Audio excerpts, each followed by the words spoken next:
వాళ్ళ యొక్క ఆదాయాన్ని పెంచాలి, వాళ్ళ యొక్క రిస్క్ తగ్గియాలి.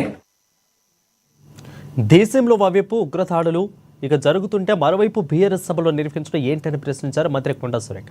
అసెంబ్లీలో కూర్చుంటే నసా అంటున్న కేసీఆర్ బహిరంగ సభలో ఎలా కూర్చున్నారని ప్రశ్నించారు. సిద్దిపేట జిల్లా దౌలతాబాద్లో భూభారతి చట్టంపై జరిగిన అవగాహన కార్యక్రమంలో పాల్గొన్నారు. ఎంపీ రఘునందన్ రావుతో కలిసి పాల్గొన్నారు.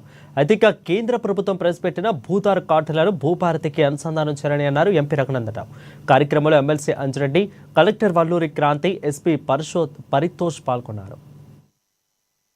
భూభారతి అవగాహన సదస్సు మరి ఇప్పటికే దాదాపు చాలా మండలాలు పూర్తి చేశాము. ఇంకొక 6 మండలాలు మాత్రం మిగిలి ఉన్నాయని చెప్పి కలెక్టర్ గారు చెప్పడం జరిగింది.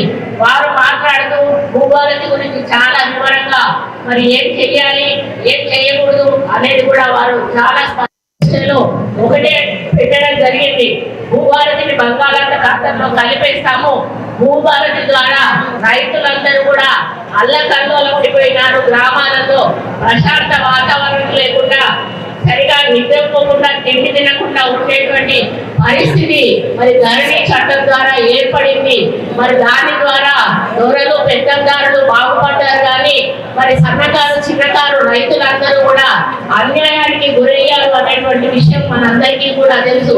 ఈ యొక్క భూభారతి చట్టం వచ్చిన దగ్గర నుంచి కూడా 4-5 సంవత్సరాల నుంచి కూడా రైతులకు ఒకటే పని, కాగితాలు పట్టుకోవడం, ఆఫీసుల చుట్టూ జరగడం, అప్లికేషన్లు పెట్టుకోవడం, మళ్ళీ పెట్టుకున్న అప్లికేషన్ 1000 రూపాయలు కట్టడం, మళ్ళీ వాళ్ళు యూఎల్ పిన్ అనేటువంటి నెంబర్ని, భూ ఆధార్ని, భూదారుని ఈ రెండింటిని కూడా రైతులకు ఇచ్చినట్లయితే రైతుకు తన భూమి ఎంత ఉంది దానికి సంబంధించినటువంటి పిన్ నెంబర్, భూదారు నెంబర్ రావడం వల్ల రైతులకి భవిష్యత్తులో ఇబ్బందులు లేకుండా లాభసాటిగా ఉంటుంది.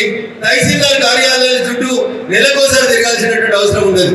నా విజ్ఞప్తి ఆర్డీఓలకి, తహసీల్దారులకి దరఖాస్తు వస్తుంది, వారానికి ఒకసారి వస్తుంది, ప్రజావాణిలో ప్రతి సోమవారం వస్తుంది. నా భూమి సవరణ చేయబడి సంవత్సరాల తరబడి దరఖాస్తులు అట్లే కుప్పలు పేరుకుపోతా ఉన్నాయి. ఇప్పుడు కొత్త చట్టం వచ్చిన తర్వాతనైనా ప్రతి సమస్య పట్ల ఒక 5 నిమిషాలు అవగాహన పెంచుకొని వచ్చినటువంటి ప్రతి దరఖాస్తుని సాధ్యమైనంత తొందరగా డిస్పోజ్ చేస్తే రైతాంగాలు మీ కార్యాలయాల చుట్టూ తిరిగేటువంటి సమస్య. భూభారతి చట్టాన్ని అధికారులు పకడ్బందీగా అమలు చేయాలని అన్నారు మంత్రి పొంగులేటి